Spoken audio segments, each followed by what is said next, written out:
Sean bienvenidos, compañeros y compañeras, profesores y profesoras, a nuestro seminario sobre cáncer gástrico.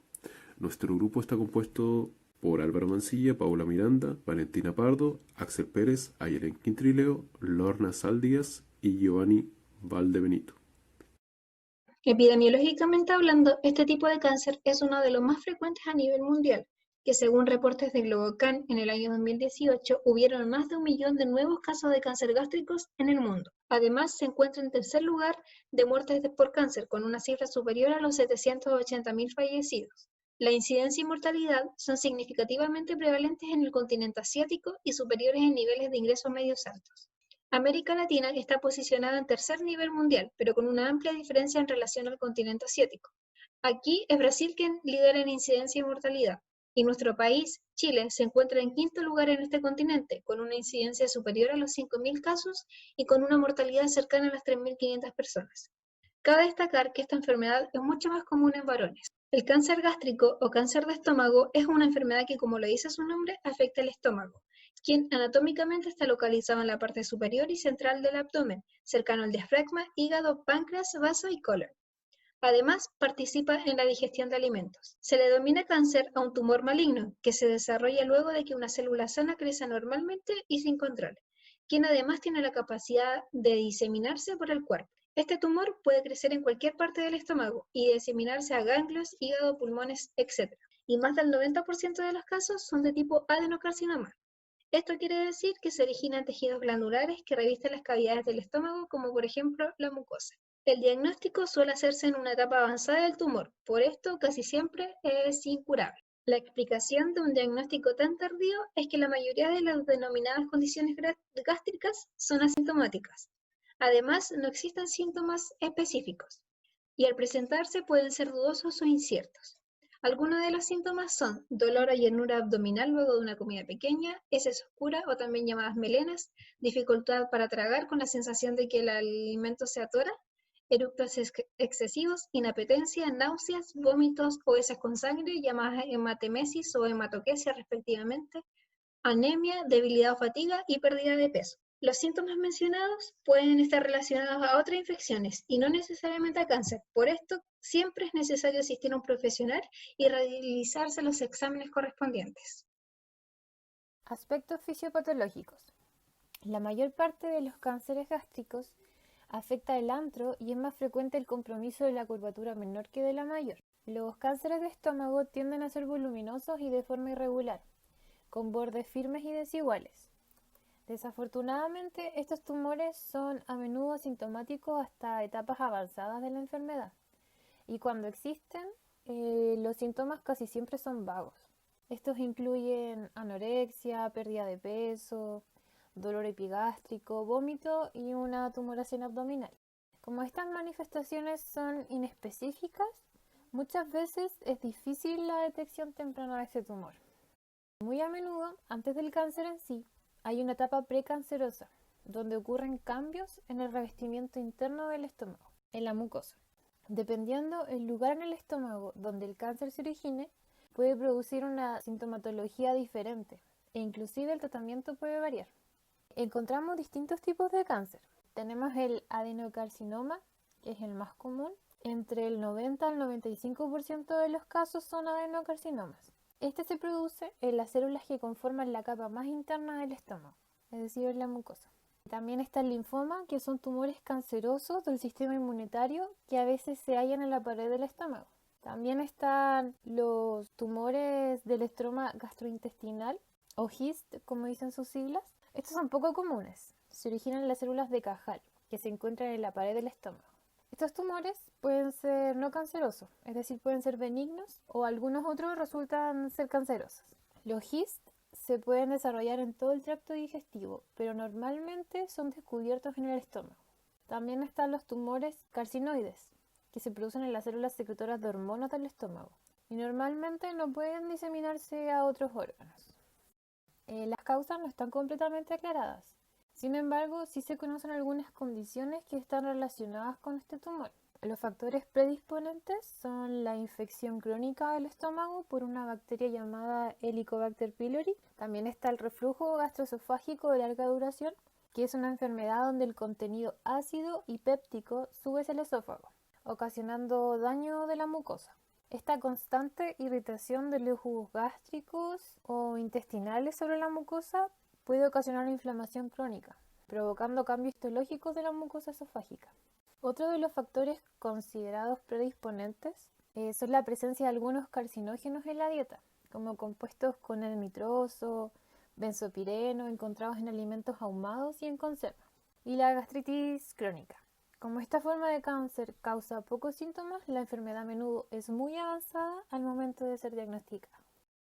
Se considera que la presencia de esta bacteria es un factor necesario en la cadena de la carcinogénesis en la mayoría de los pacientes que desarrollan adenocarcinoma gástrico. En un estudio realizado en Taiwán, con un seguimiento de 6.3 años, el cáncer gástrico se desarrolló en 1.3% de pacientes infectados por Helicobacter pylori y el 0% de no infectados. Gracias a estudios se sabe que existe una marcada variación individual resultado de la infección por esta bacteria en los pacientes.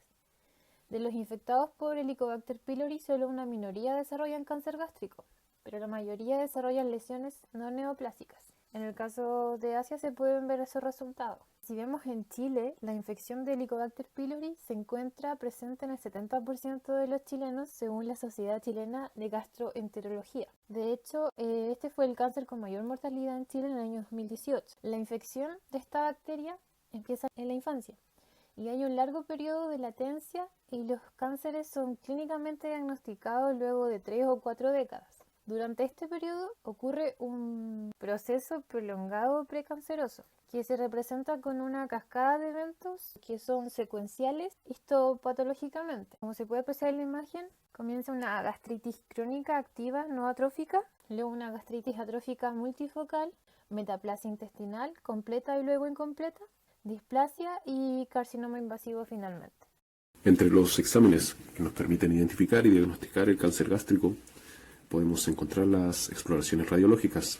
Estas nos pueden dar una mayor información sobre el cáncer, por ejemplo, la amplitud, la existencia o no de metastasis, esto es decir, cuánto se ha diseminado por el resto del cuerpo.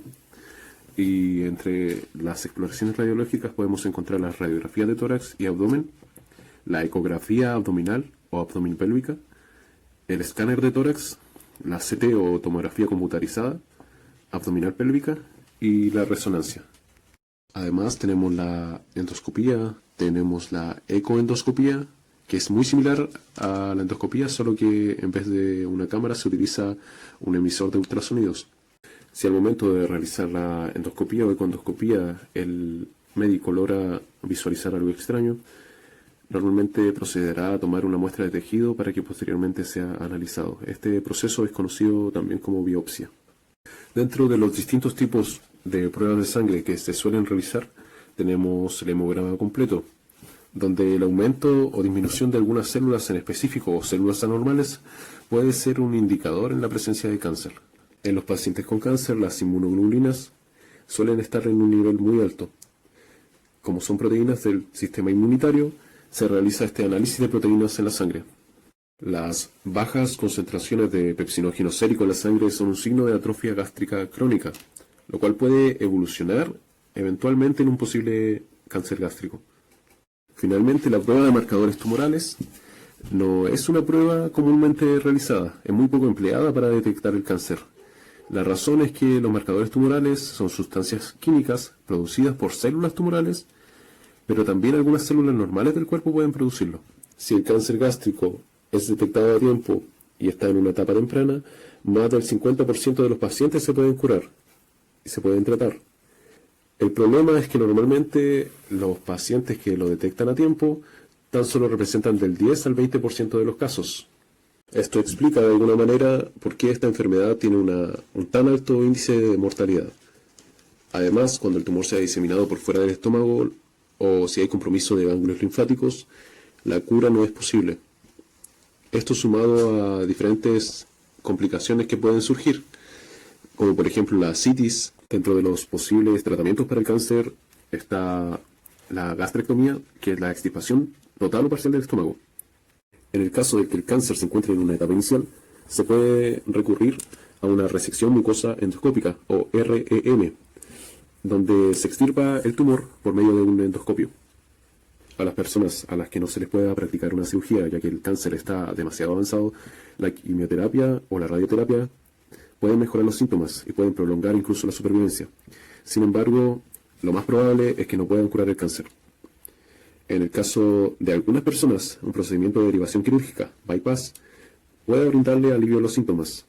Aspectos nutricionales. Para las personas que padecen de cáncer gástrico, es de suma importancia tener una buena alimentación, ya que estos tienen un alto riesgo de sufrir desnutrición. Lo ideal sería intervenir lo antes posible para así prevenir o revertir un mal estado nutricional. Esto puede influir directamente con la recuperación, la terapia y la calidad de vida de los pacientes.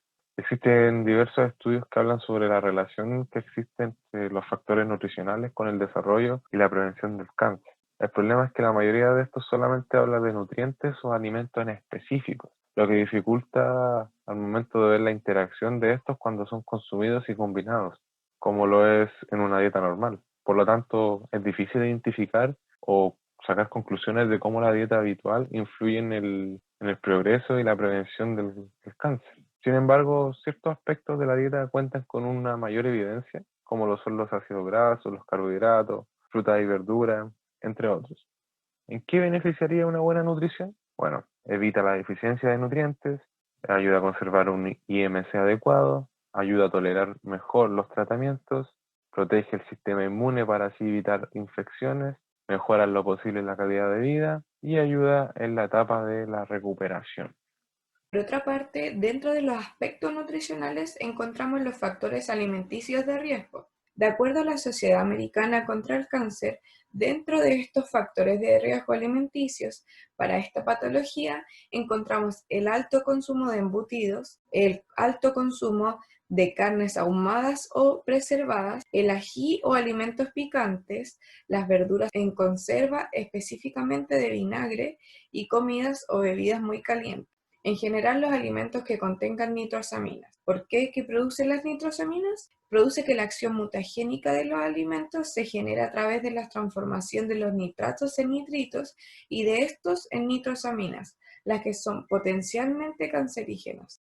Luego encontramos como subgrupo a los ácidos grasos, en donde la ingesta elevada de grasas se asocia directamente a una de las principales causas de cánceres gastrointestinales. En este caso, los lípidos afectan directamente en algunas funciones celulares, tales como la fluidez de la membrana celular, el metabolismo de prostaglandinas, que controlan la presión arterial, la contracción de músculos lisos y otros procesos. También está la síntesis de radicales libres, los cambios en receptores hormonales y las alteraciones en mecanismos de crecimiento celular. Todas estas funciones se verían afectadas. También es bueno profundizar que una elevada ingesta puede provocar cambios en la composición de la bilis, lo que provoca un daño directo en la mucosa intestinal. Pasamos luego a las proteínas, que se relacionan su alto consumo de carnes rojas y carnes procesadas con el desarrollo de cáncer en específico de colon y recto, pero encontramos una proteína en específico que se asocia con la incidencia del cáncer gástrico. ¿Cuál es? La IGF, factor 1. Es el factor del crecimiento insulínico tipo 1. ¿Y qué genera?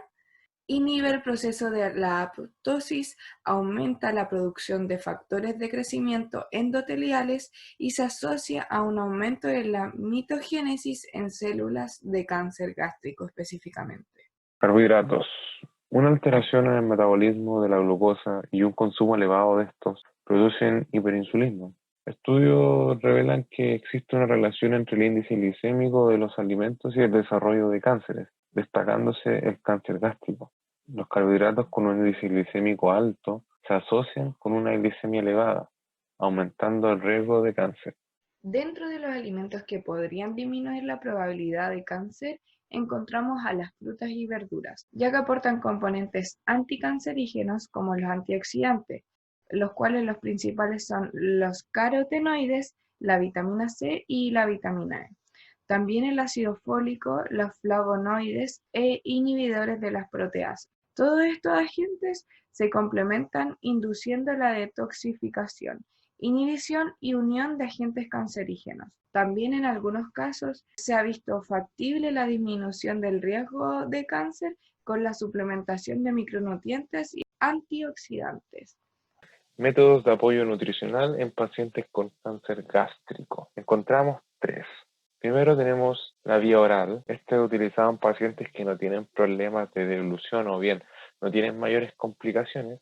Se debe evitar que los alimentos ingeridos sean en grandes volúmenes. Estos deben ser fraccionados en pequeñas porciones y se debe evitar el consumo de líquidos junto con el alimento. También se debe evitar el consumo de azúcares simples, evitar líquidos excesivamente fríos o calientes, excluir el café, especias, picantes y alimentos altos en grasas. La segunda vía que tenemos es la vía enteral. Esta cuando el paciente no puede utilizar la vía oral porque no puede o porque no debe utilizarla, es necesario cubrir sus requerimientos nutricionales por otro método. Esta vía reduce el riesgo de nutrición de los intestinos. Esto es sumamente importante porque mientras que estos se encuentren funcionales, la mejor opción será esta vía. Por último tenemos la vía endovenosa. Esta vía es utilizada en pacientes oncológicos que no pueden o no deben utilizar la vía oral y la vía enteral, ya sea por una obstrucción, por náuseas, por vómitos, por diarrea, por mala absorción y entre otros. Se debe buscar la administración por vía enteral lo antes posible o se puede hacer una alimentación mixta, enteral endovenosa. Una vez que la vía enteral sea posible, se debe retirar la alimentación por vía endovenosa. Este tipo de apoyo debe ser estrictamente controlado en base a las características del paciente, su condición clínica, su grado de desnutrición, entre otros factores.